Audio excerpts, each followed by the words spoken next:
Hi, it's Mark. Recently, I've been seeing this question pop up on my Instagram post. If someone took everything away from me, my business, my investments, all my money in the bank, would I be able to start from scratch and become a multi-millionaire again? Well, funny enough, that's the exact same question I asked Richard Branson when I was around his house having lunch. Well, the short answer is the same as his. Yes, I would be able to achieve it again. But what I really think is I'd be able to achieve it in around about half the time or less. But of course, the interesting part is not if I think I could do it, but it's how I could go about doing it. So here are the 3 basic rules to this challenge. 1, I have to do it from a starting date of 2020. 2, I go back to being a 16-year-old. And 3, I keep all my business and invest in knowledge. Now the challenge will be to find the fastest way to move from employee to self-employed to business owner and finally investor. By watching this video all the way through, you'll have access to the exact roadmap I would personally use to become a millionaire from scratch in the modern age. If you listen and use the information I'm about to share with you, you could be the next millionaire. But the first step along the path is to smash that like button. Okay then, so we got to get ourselves into that age pod, which is going to make me 36 years younger. I like the sound of that. Just imagine a 16-year-old me. I've just left school with no qualifications. I don't have any money, but I do have a dodgy hairstyle. To top it all off, the world has experienced a global pandemic, causing unemployment to rise to near the levels of the Great Depression. And the stock market has become so unpredictable. Things might not look great at the moment, but in my opinion, this new world offers opportunities more than you might first think, especially if you know where to look. So you can keep track of the challenge. I'm going to put a counter down here. It's going to track the time and my net worth for every stage in the video. So let's set it to 0 and get started. Where's all my money gone? My first move would be getting the highest paid job possible. Now, if this is at minimum wage, working for McDonald's or Walmart or anything like that, that'll be fine. The aim isn't to be comfortable. That's actually the worst thing it can be. When you get paid just enough to make you comfortable, your salary becomes a drug, and that makes you forget all your dreams. The only purpose of this job is to establish an income stream. Without money, it's very, very hard to accomplish anything.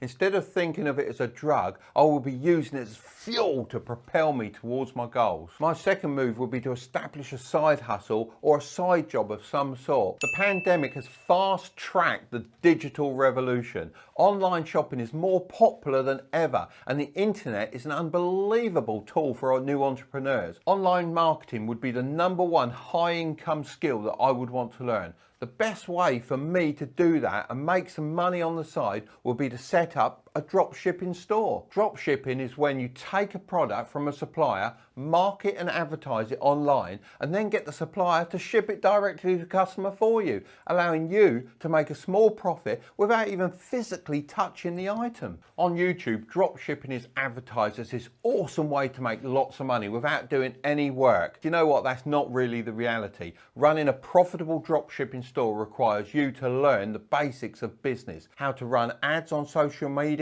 how to build a website, how to write in a way that makes people want to buy, graphic design, and in some cases, video editing. I'd approach lots of local businesses and shops and talk to them about the stock they've got sitting around that they can't sell. Almost every business has stock it wants to get rid of. And normally this will be, the end of a line product, for example, something that's gone a bit out of date. And with all my online marketing knowledge, I'd be in the perfect position to help them. So you can say, look, I'll tell you what, I'll give you 50% of what I sell it for. Now, if that's in cash, any business owner is going to be very happy. It's a win-win situation. I'm a big fan of learning while you're earning. Now this is where I would take a real step back here and take a deep breath before taking on the hurdle so many people fall at, and that's lifestyle inflation. This is when people increase the amount that they're spending on their lifestyle as their income increases, maybe to impress their friends, or they see it as rewarding themselves. They end up living a lifestyle that's paycheck to paycheck. even on a good income. To avoid this, I would create a budget and stick to it religiously. I need to have enough money to do 3 extremely important things. 1, I'd build myself an emergency fund. This is a savings account with 3 to 5 months of living expenses to be used if something unexpected comes up, and that'll help me stay out of debt. 2, invest in a pension account every year without fail. 3, open a Vanguard account and start consistently investing in low-cost index funds like the S&P 500. I mean, this is a collection of top 500 companies in the USA. You can't go wrong. By owning a part of all of them, the money will grow with the USA economy, which long term has always increased. And by starting at such a young age, I would be able to take advantage of compound interest. And if you're familiar with the snowball effect, you already know that something can build upon itself. My third move would be building a strong network of connections. This means cutting off the people that are holding me back and making friends with people that are going to push me forward. An important part of this would be finding new mentors to help guide me.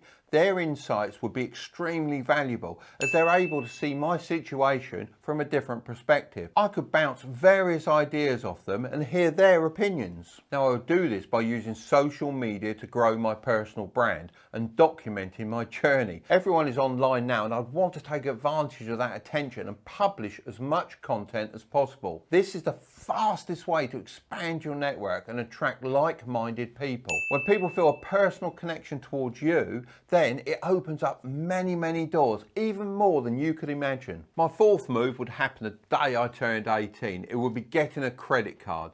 In my opinion, this is one of the best things you can ever do, as long as you use it correctly. A credit card has so many benefits, including protection on purchases, points you can use for free travel, cashback, and most importantly, building your credit score. The younger I'm able to start building my credit score, the better, because it means in the future that when I'm ready to invest in property and things like that, I'll have better access to better loans. But be warned, credit cards are like fire. They can keep you warm, but they can burn you depending on how you use them. So only ever buy the things that you would be buying anyway, like gas or grocery. I would make sure to pay them off in full at the end of every month in order to avoid paying any interest or late fees. Move number 5 would be asking you to smash that thumbs up button and ring that bell if you haven't already done it. It really helps YouTube show my videos to new people. My 5th move is when things really start coming together. I would use the money, the skills, the connections I had built during all of this startup time,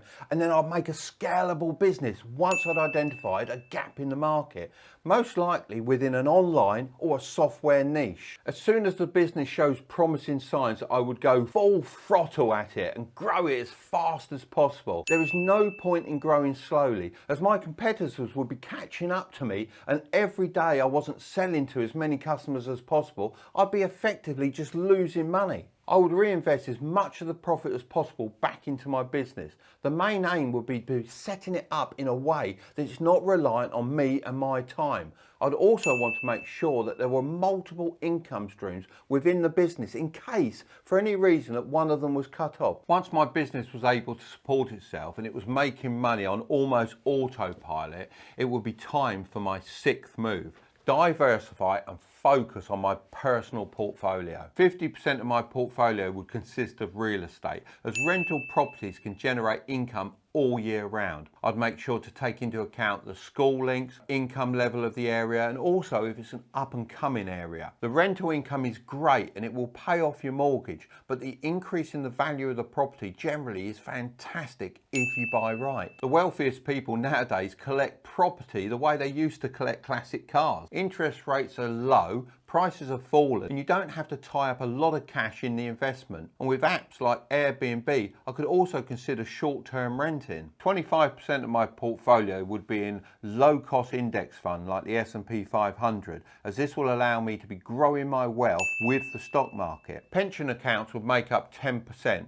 I always think the word pension sounds like old age, and I think that's the reason why it puts a lot of young people off doing a pension. The truth is the word may be old, but they're one of the best and most tax efficient long-term investments you're likely to ever make. 12% will consist of investing my money into businesses seeking investment. This would be, a lot like Dragon's Den or Shark Tank. In return for a percentage of their business, I'll be offering my money, mentoring and connections. I would use 2.5% of my portfolio to dabble in individual stocks.